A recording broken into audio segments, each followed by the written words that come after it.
Here's what we know about KORN FERRY test. It's used by employers, and it's used to test you for professional roles. Maybe analyst, developer, manager, director, VP, and it looks at the job performance and how well you would do on the job. There are at least 4 types of questions. You can get problem-solving questions, judgment questions, reasoning questions, and personality questions. So the easiest ones are probably personality. You just typically plug in your personality style, how you feel, and that's just shows the employers how you behave in the particular situations.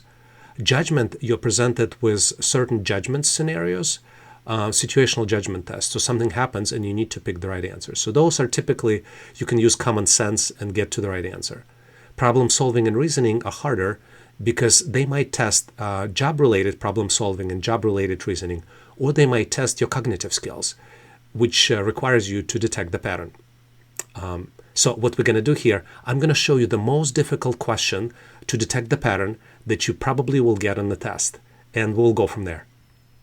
Take a close look at this question. This is probably one of the most misleading questions in the test. You need to calculate the missing number. And here are the expressions. 3 by 37 equals 31.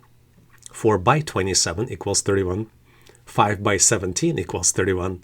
And then you need to calculate 7 by 73.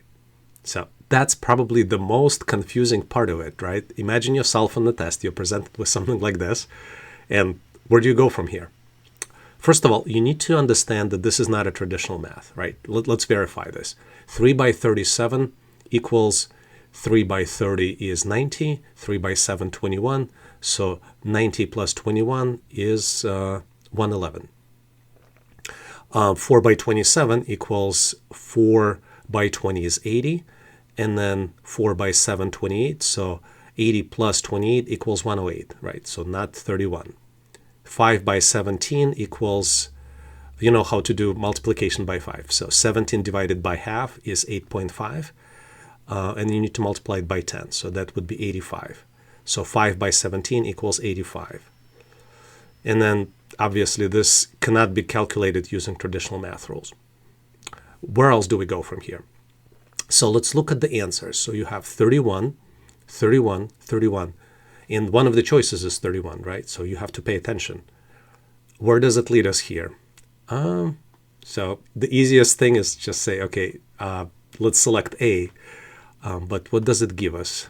I'm not 100% sure. I mean, I know the answer, but I just want to make sure that you guys understand that this might be a trick, right? A lot of times those test designers, and I'm one of them, could lead you to the tricky answer. So if you want to guess, it's your choice. Obviously, 25%, right? There are 4 choices.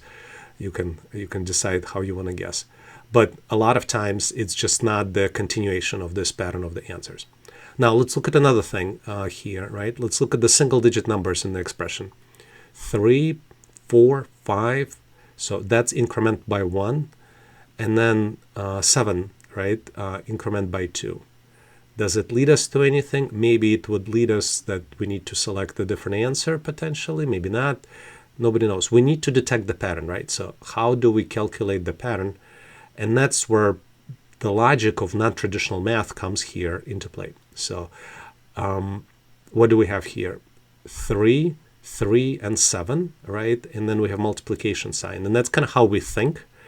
But maybe the pattern is not multiplication sign. That's kind of what we tend to ignore. So let's look at other types of math operations. What do we have? We have multiplications, we have division, we have subtraction, and we have addition.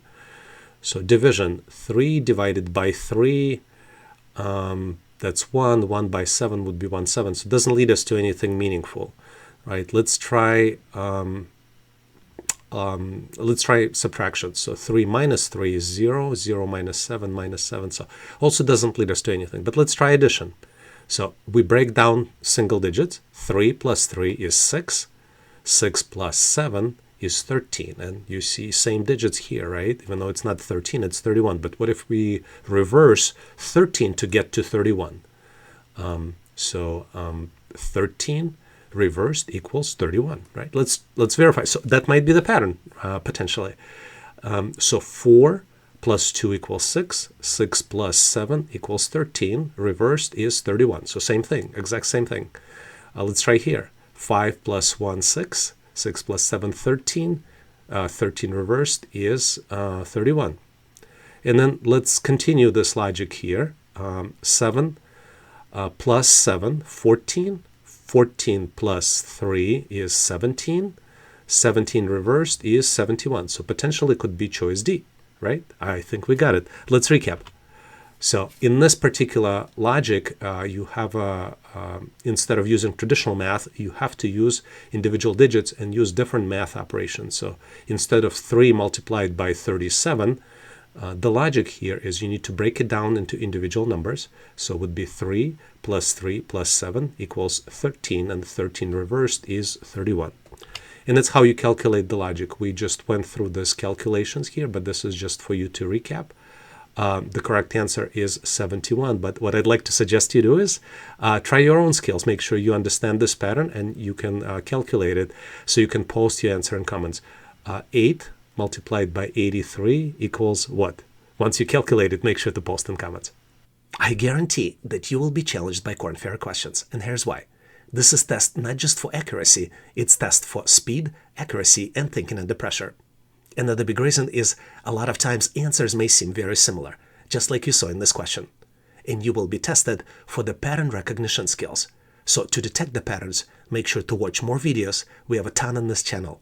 And if you have tests like tomorrow, make sure to use premium practice materials. Link is in the description. If the video was helpful, make sure to like and subscribe.